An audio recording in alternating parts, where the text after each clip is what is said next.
New Jersey transit strike has been averted, at least for now. Yeah, tonight we have learned that the president has signed an order that keeps New Jersey transit workers from walking off the job, at least for the next few months. This all stems from the Brotherhood of Locomotive Engineers and Trainmen Union being without a contract for the last 4 years.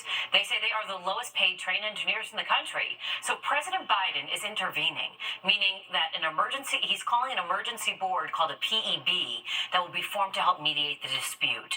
They have 30 days to form that board. If it goes nowhere, then Governor Phil Murphy can request another emergency board. Only after all of that is exhausted can the union strike, which most likely won't happen before 2025. Here's what the union is asking for.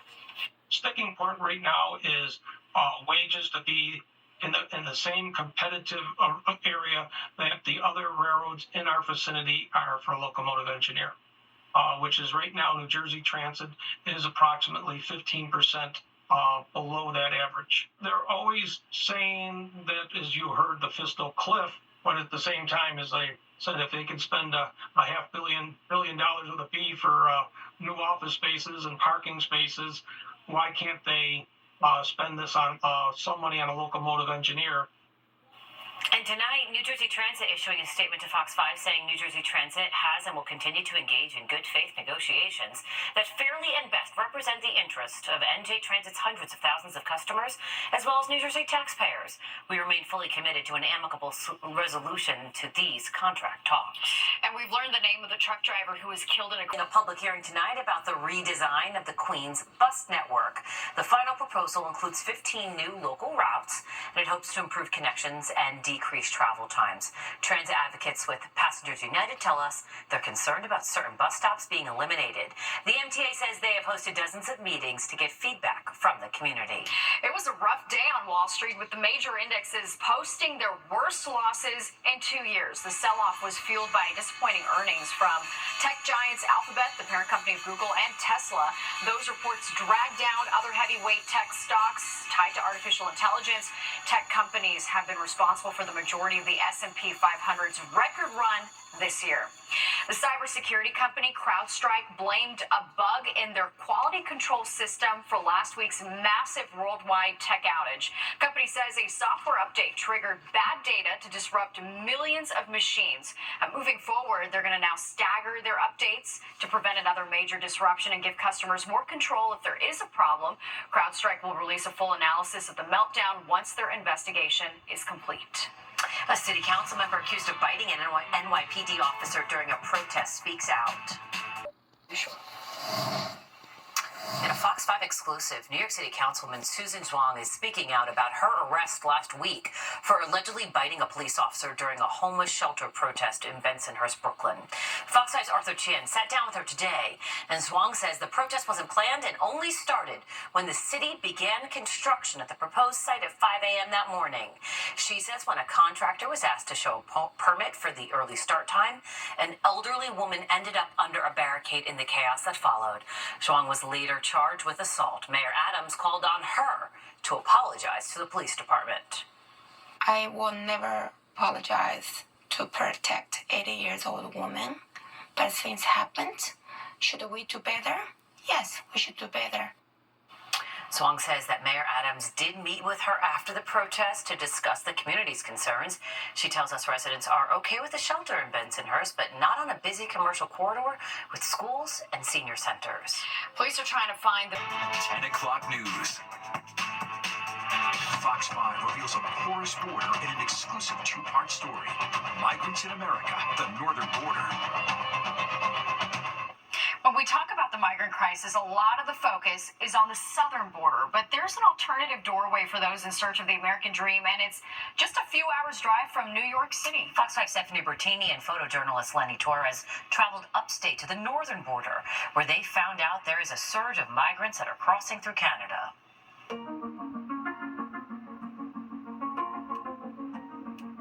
Under the cover of darkness, people emerging from a vehicle after it pulls up to a gas station in Plattsburgh, a city in Clinton County, New York. It's located more than 300 miles from New York City and less than 30 miles from the Canadian border. Hi, sir. Where are you coming from? I'm a journalist. Where are you coming from?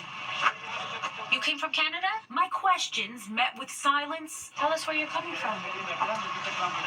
Reluctance. Ma'am, where are you coming from? Can you tell me? And refusal. No, you don't want to talk? They start walking away, and we follow them. Sir, can we talk to you? Can you tell me where you're coming from? I'm a journalist. We're doing a story on people crossing the border. We are coming from India. Can you show me the documents? No, ma'am. The letterhead identifies the document at a glance. It's from the federal government, the kind of document given to asylum seekers What did they say to you? after crossing the border illegally. At the border, what did they say? Nothing. You crossed the border, the Canadian border? Yes. How long did it take to walk across the border? Ma'am, this is main person in this. Okay, one more question. Are you going to New York City?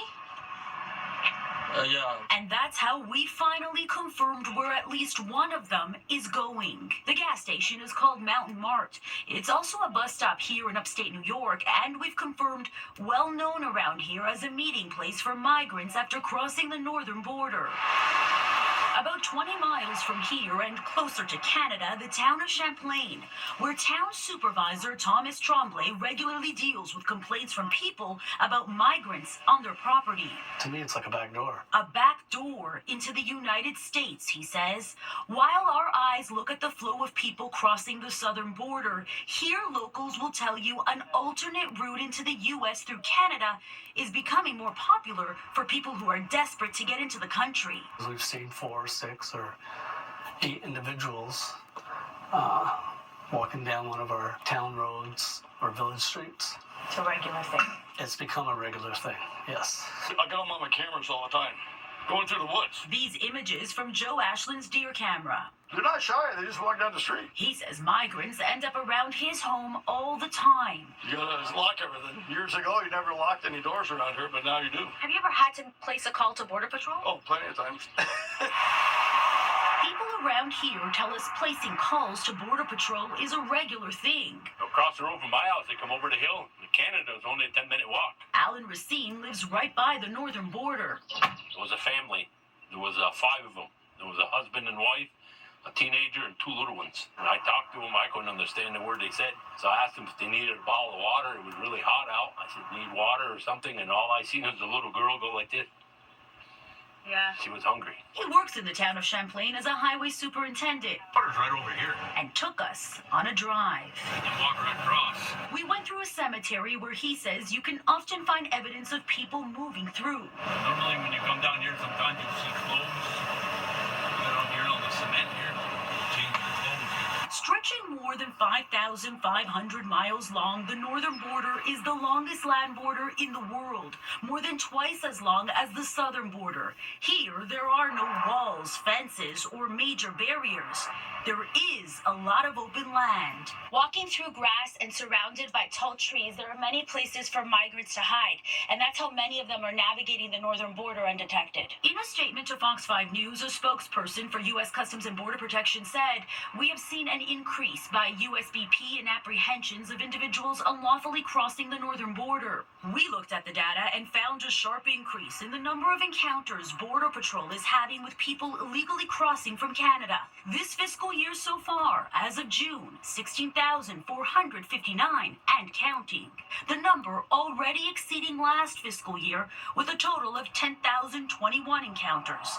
In 2022, Border Patrol agents apprehended just over 2,000 people crossing the northern border illegally, and in 2021, the number was only 916. And while the numbers of those crossing from the north illegally pale in comparison to what's happening at the southern border, with Border Patrol coming into contact with more than 1 million crossing illegally this fiscal year so far, and more than 2 million on record last year and the year before, we've learned there is deep concern about the influx. The numbers are surging because it is easy. Around here, law enforcement regularly assists Border Patrol. With the border as it is, the Border Patrol is just flat out understaffed on the northern border. They have long stretches of border that they just don't have enough people to cover. Major Nicholas Leon is a chief deputy with the Clinton County Sheriff's Office. There's been a large influx of people, and probably through, organized crime it's making money off it, and funneling these people through this particular area, because out of the entire northern border, it's the easiest to metropolitan areas in Canada where they can fly into, and it's easiest to cross the border with a huge pipeline directly down to New York City. You find a lot of them are headed to New York City? Yes. Yep. We've learned there is coordination between U.S. and Canadian officials. The Royal Canadian Mounted Police confirming to Fox 5 News human smugglers are selling the journey south to migrants. We know that there are human smuggling operations going on. We have active investigations on the matter.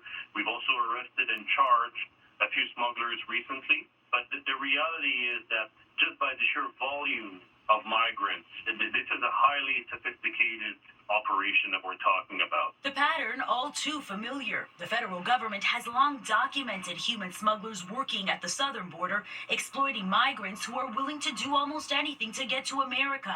U.S. Customs and Border Protection on record with information like this. Transnational criminal organizations pose significant dangers to migrants as they not only seek to profit from their exploitation, but also have little regard for their well-being, exposing them to violent encounters, injury, and death. Here in upstate New York, the dangers of crossing the border are apparent. The terrain's pretty rugged. It's cedar. It's thick. It's swampy. And they got to go through that. I personally have worked on an investigation of a migrant coming through in the winter.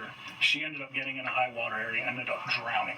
But not enough to deter the growing flow of migrants who are after that American dream. They just want to go to New York City. For many, New York City is where they believe they'll find it, regardless of the risk and the price. How are you feeling right now? I don't know. Are you happy? Yeah, happy. You're happy? Stephanie Bertini, Fox 5 News. A really eye-opening report from Steph there. And tomorrow, Fox 5's Stephanie Bertini and photojournalist Lenny Torres is going to bring us the second part of this story. They uncovered details on the pipeline funneling migrants across the Canadian border to New York City, including why New York City yellow cabs are being spotted at the northern border. Jets QB Aaron Rodgers talking for the first time after being sidelined last season with an injury. What he revealed today about his recovery and his goals for the team.